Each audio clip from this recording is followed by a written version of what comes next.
Hey RV family, keep it tight. My name is Jay Morris, the Review Guy, reviewing music for the love of music, and I'm back again to bring you another video. So this is going to be a rant, and before you jump to a conclusion based on the title, bear with me for a second because this is going to be a very simple message that I think a lot of people need to hear, and a lot of people are aware of in the metal sphere and have dealt with in comment sections for bands they like, whatever. So it's a very routine thing that anytime there is a metal band with heavy screams or growls or heavy instrumentals, it is labeled as screamo. This is usually by people that don't know much about subgenres or are not that familiar with metal, so they just assume that it's screamo because that word has been so attached to all metal music or all music with heavy vocals, heavy instrumentals, that a lot of people that are ignorant to the subgenres in what they are just choose to call all metal that and just lump it in. Specifically to the point where anything that is metal vocal related is just lumped in as screamo. Screamo, by itself,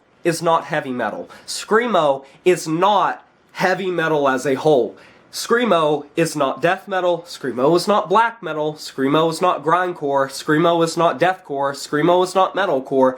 Screamo is its own genre, its own subgenre. And chances are there are some bands that you've either heard of or listened to that would fall under that vein or were inspired by it, or inspired bands that are screamo. So very quickly, basically what screamo is, it's a derived version of emo music from the emo genre, which that's its own thing. People lump emo in with a lot of rock and metal, so I won't even get into that. But screamo is a version of emo that is usually a lot heavier, that has more confessional type lyrics, even more so than emo. Basically, it adopts the way that emo bands write their lyrics, but with instrumentals that are closer to specifically hardcore punk. Usually it's a lot more frantic, a lot more panicky. The instrumentals are more shrill. The production can be very loud, very abrasive, very noisy, and there are a lot of bands from the 90s that inspired the genre as a whole, but it really peaked in the 2000s with a lot of bands sort of calling it home. A lot of emo bands had crossover appeal from screamo and sort of commercialized it, I would say. If you look at bands like Pierce the Veil and Hawthorne Heights,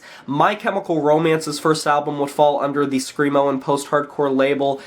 Silverstein, just a lot of bands that really sort of peaked that popularity. But to be honest, there are a lot of great screamo bands that are a lot more purist, and people that get their opinions of screamo from, like I said, bands like Pierce the Veil and Hawthorne Heights, which they're good bands and I would recommend them, especially Hawthorne Heights. Those are great screamo bands, but I think the commercialized and heavily sanitized versions of screamo that are played in malls back in the day, or that are just played on the radio, or sort of the cleaner versions that is sold to wider audiences and emo kids, doesn't do justice to sort of purist type screamo music. So your opinion of it that might be influenced by those bands aren't really what screamo is or what it came from. What you are basing your opinion on is post-hardcore music that got screamo infused into it by emo kids in the 2000s and was sort of sold to a larger audience. Basically, it is diluted screamo, quite literally, that was injected into more applicable genres that would apply to more people. It's not talking about bands like Page 99 or Orchid or A Circle Takes the Square, just these really old school, really great screamo bands that would incorporate experimental music and avant-garde music and grindcore music. One of the most popular screamo records, and one that is just very widely appreciated, is Circle Takes the Square's record As the Roots Undo. I was actually listening to this record the other day, and it's what inspired this video, but I think lumping every metal genre, every genre that has heavy vocals in with screamo, all that does is undersell the rich history and the long-spanning discographies of so many classic bands that you've probably never heard of. And I think sort of like a lot of the stereotypes that are associated with metal, whether it be like metal vocals are easy to do, that it's devil music, that it's Satan worship, whatever you want to say, I think the lumping in of all metal vocals as Screamo is probably one of the biggest issues that any metalhead has experienced for one of their favorite bands before. Because admittedly, it's easy to just look at a growl, look at a pig squeal, look at a high shriek, look at a fry scream, and just say that's Screamo music. When in reality, the vocals that are employed by Screamo bands, for the most part, aren't really employed by many other genres unless you start going to like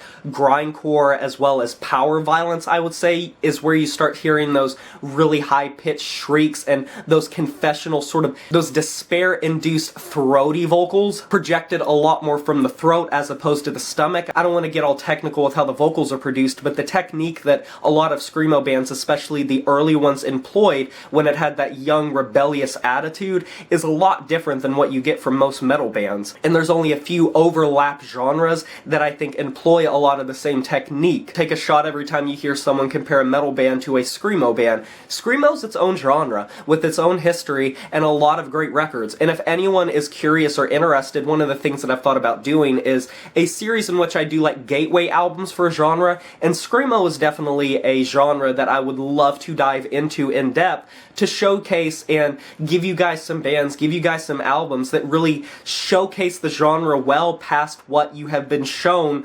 mainstream. Because everyone has heard like a My Chem song, everyone has heard a Hawthorne Heights song, everyone's heard like a Pierce the Veil song or a Sleeping with Sirens song, but could you name like an early Orchid song, or Page 99, or Silverstein, or Circle Takes the Square? And that's not even getting into the bands that have a lot of great material nowadays. Loma Prieta and La Dispute are two that come to my mind. Loma Prieta specifically is just a great Screamo-infused band that has a lot of black metal influence, a lot of post-hardcore influence, but I'll leave those bands for another day. Definitely let me know what you think about this topic, and like this video if you enjoyed it. Subscribe to join the review family today, and smash that notification bell to be notified of my future uploads. You know who it is, my name is Jay Morse, the Review Guy, and I'm signing off saying farewell.